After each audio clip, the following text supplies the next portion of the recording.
Hey everyone, I'm Surbhi Singh, a senior consultant at Encryption Consulting.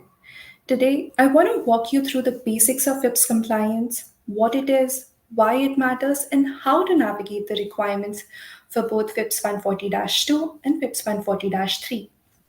We'll break down the security levels, go over approved cryptographic methods, and clear up the difference between FIPS validation and compliance.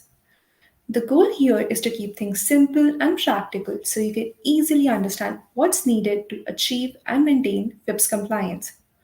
Also, we've attached a more detailed video that covers everything in greater depth, so be sure to check that out. In this video, I'm going to walk you through everything you need to know about FIPS compliance. We'll start with an overview of FIPS 140-2 and FIPS 140-3, what they are and how they help secure cryptographic systems. I'll also break down the key differences between the two. From there, we'll go over the different FIPS security levels and how they protect systems from tampering and unauthorized access. We'll also talk about the approved cryptographic methods required for FIPS compliance. Then, we'll cover the differences between FIPS validation and FIPS compliance so you can figure out which one makes the most sense for your requirements. And before we wrap it up, I'll introduce you to our FIPS advisory services that are designed to help you manage the compliance process more smoothly and efficiently. So, let's begin. Let's start with FIPS 140-2, one of the key standards for cryptographic security. We'll talk about what it is, its importance, and the different security levels that help protect systems and data. I'll also walk you through the validation process so you can see what it takes to achieve FIPS compliance. Alright, let's talk about FIPS 140-2. It's basically a security standard that makes sure cryptographic systems, whether they're hardware, software, or firmware, are doing their job to protect sensitive data. It was originally designed for US government agencies and contractors, but honestly, it's useful for anyone who wants to keep their data safe. So, why does this matter? Well, FIPS 140-2 isn't just some government regulation, it's a globally recognized security benchmark. If your cryptographic tools meet this standard, it means they're strong, secure, and way less likely to be compromised. Now, FIPS 140-2 has four security levels, each offering stronger protection. Level 1 is pretty basic. It just ensures that approved security algorithms are being used. Level 2 adds tamper evidence and role based authentication, so you can tell if someone's trying to interfere with your system. At level 3, you get even more security, including tamper resistance and identity based authentication to make sure only the right people have access. And at level 4, that's the highest level with active tamper detection and even environmental failure protection. So basically, it keeps your system secure even in the most extreme conditions. Now, the big question to ask yourself here is, are your systems meeting these standards? If not, now's the time to take a closer look and make sure your data is locked down. Cyber threats aren't slowing down, and neither should your security. Now, let's talk about FIPS 140-3, the updated standard for cryptographic security.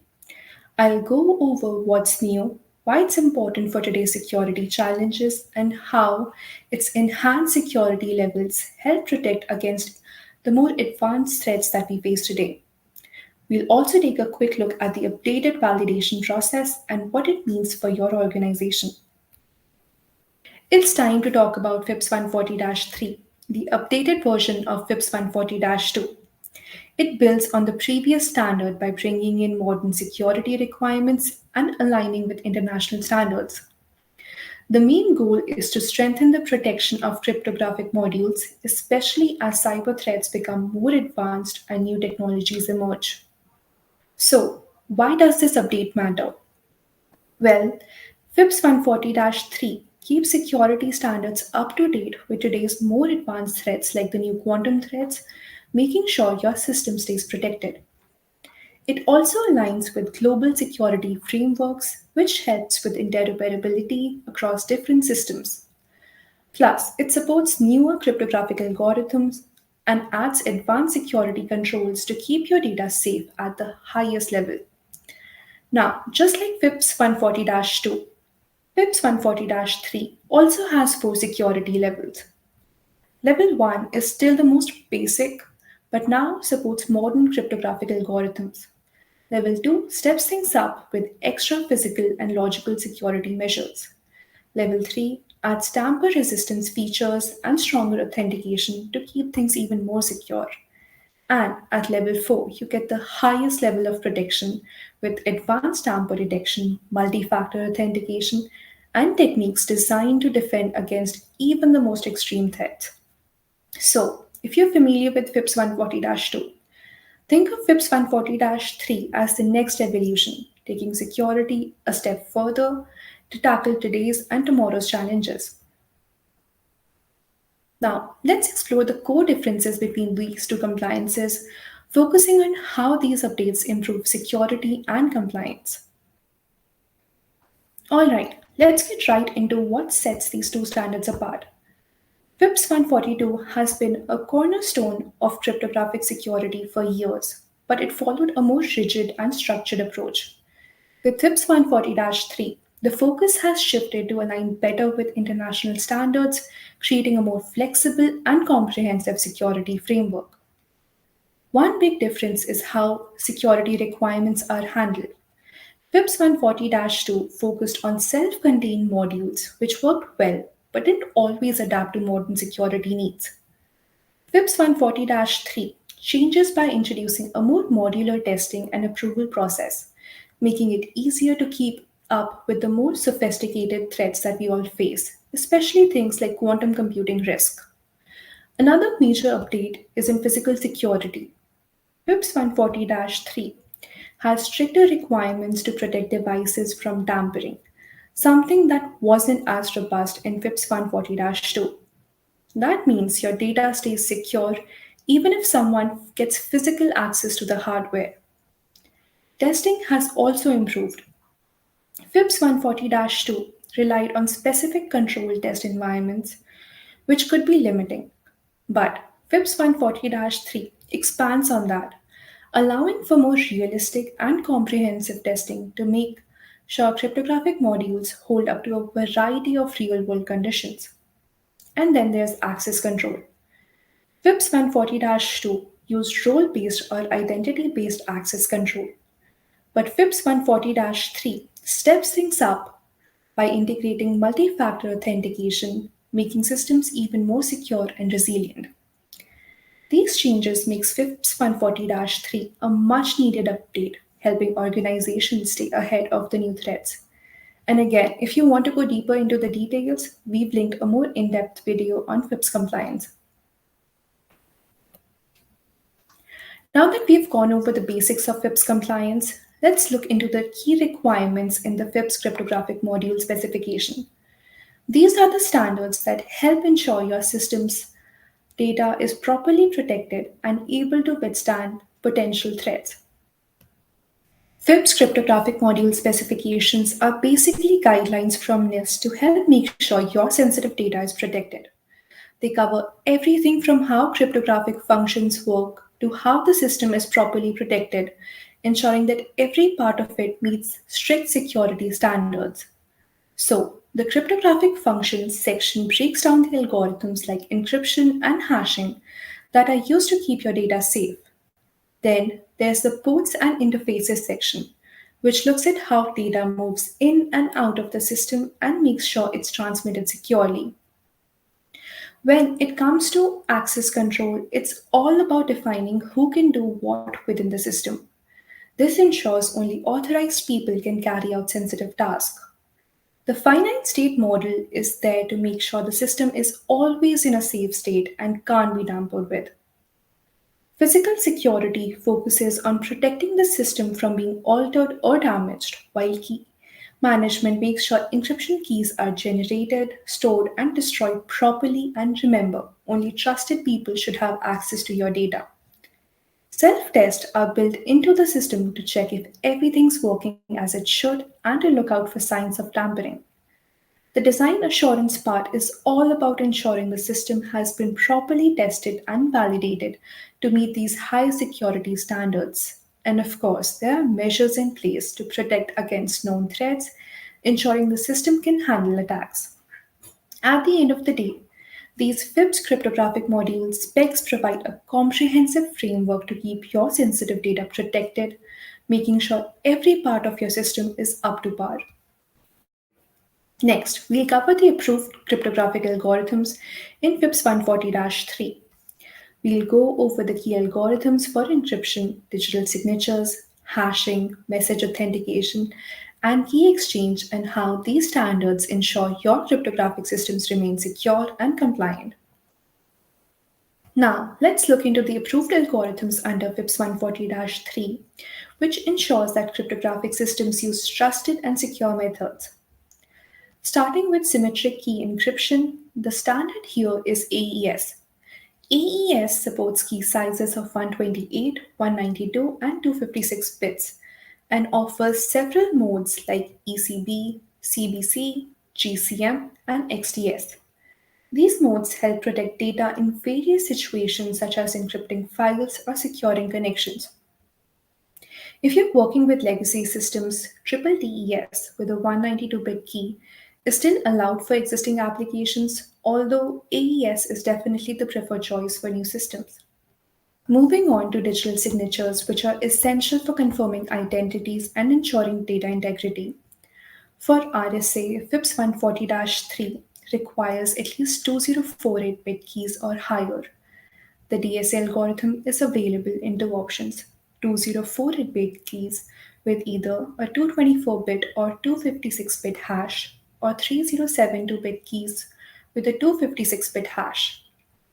If you're working with elliptic curve based signatures, ECDSA or EDDSA with a 224-bit keys or higher like NIST P256 are approved. When it comes to hashing algorithms, FIPS 143 recognizes SHA-2 and SHA-3. For SHA-2, you can use SHA-224, SHA-256, SHA-384, or SHA-512 and their variations. SHA-3 brings in newer options like SHA-3224 and SHA-256, along with SHAKE-128 and SHAKE-256, which are great for certain applications. Just a heads up, SHA-1 is no longer recommended due to its vulnerabilities. For message authentication codes, FIPS requires HMAC with at least 112-bit security. This is often paired with AES and SHA-2 or SHA-3 hashing algorithms, ensuring both the integrity and authenticity of the messages being transmitted. Finally, in the area of key exchange, the Diffie-Hellman algorithm is the approved method with a minimum key size of 2048. FIPS 143 supports several methods here, including MODP 2048, MODP 3072, and even larger key sizes for enhanced security. All of these algorithms are part of the FIPS 143 standard, which is designed to keep your system secure and up to date with the latest cryptographic practices. Each of these methods play a critical role in protecting sensitive data and maintaining trust in cryptographic systems. It's time to discover how FIPS compliance helps various sectors protect sensitive information, meet regulatory requirements, and enhance security across critical operations.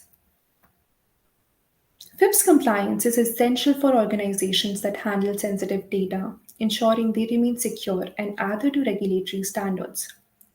In healthcare, safeguarding patient data goes beyond HIPAA. It's about fostering trust. FIPS compliant encryption ensures medical records are protected during both storage and transfer, especially as telehealth and digital health services expand. For financial institutions, security is paramount, whether it's protecting online banking systems or securing payment transactions. FIPS compliance helps keep financial data safe from breaches and fraud while meeting regulations like PCI DSS. Government agencies depend on FIPS standards to protect classified and sensitive data. These standards are essential for secure communication, defending critical infrastructure, and strengthening national security in an age of rising cyber threats. In the technological industry, FIPS compliance is crucial for building trust and securing systems. Whether it's protecting cloud platforms, securing IoT devices, or ensuring safe software development, FIPS adherence help meet global regulatory requirements and instills confidence in users. The manufacturing sector relies on FIPS compliance to protect industrial systems and sensitive data. It prevents cyber attacks on critical infrastructure, ensures seamless operations, and secures intellectual property throughout the supply chain.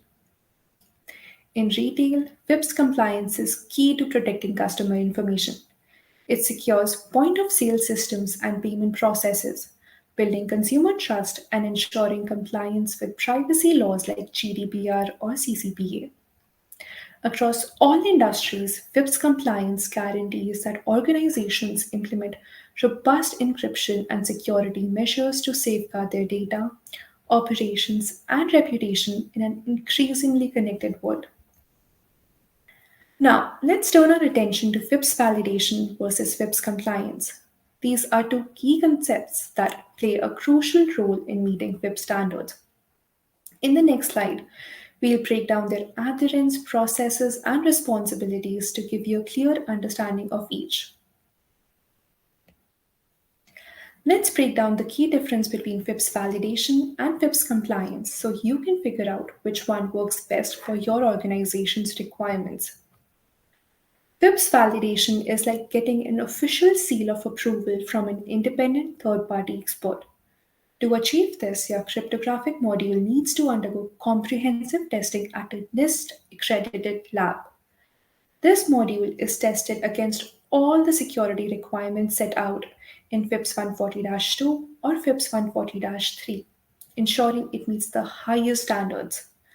Once it passes, NIST certifies the module, providing a solid level of assurance that your system is up to the toughest security benchmarks. This is the best route when you need to demonstrate the highest levels of trust and security, such as in government contracts or highly regulated sectors. On the other hand, FIPS compliance is more about how your organization follows the standards internally and declares that your system meets the necessary guidelines. Instead of undergoing external testing, you conduct a self assessment to ensure your system aligns with FIPS 140-2 or FIPS 140-3. While this approach provides a good level of assurance, it's based on your own processes and the way you implement these standards. With compliance, your organization assumes the responsibility for confirming alignment with the guidelines. In short, FIPS validation gives you third party certified assurance of security, while FIPS compliance is about self declared adherence to the standards. If you're aiming for high trust, especially in sensitive sectors like government, validation is the way to go. If you're focusing on meeting internal best practices, compliance might be enough.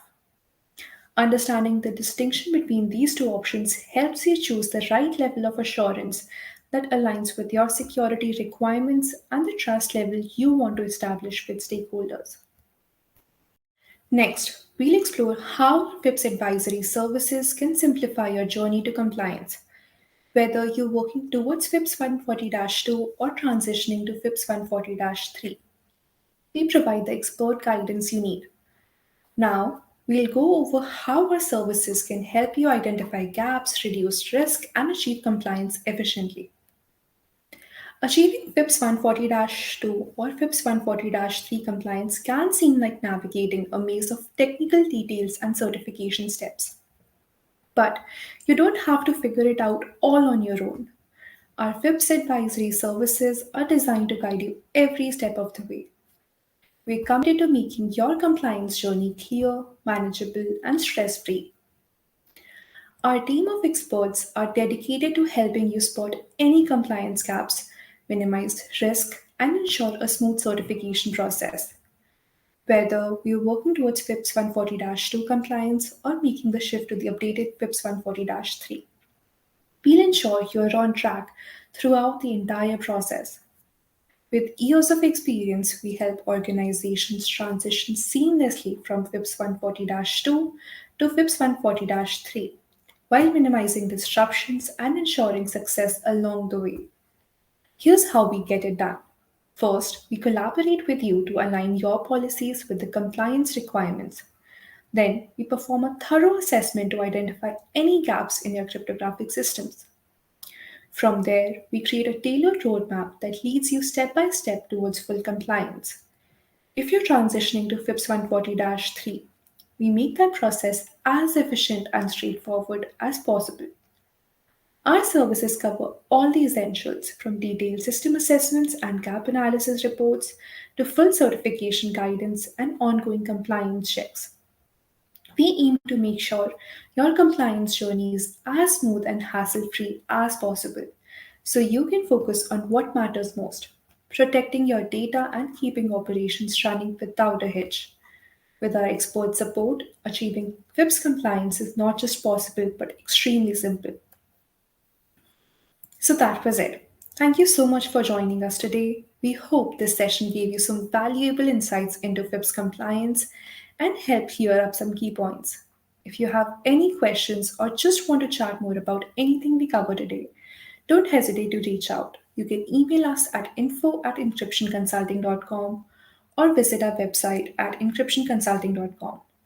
Be sure to check out our in depth video on FIPS through the link below for more information and additional insights on the topic.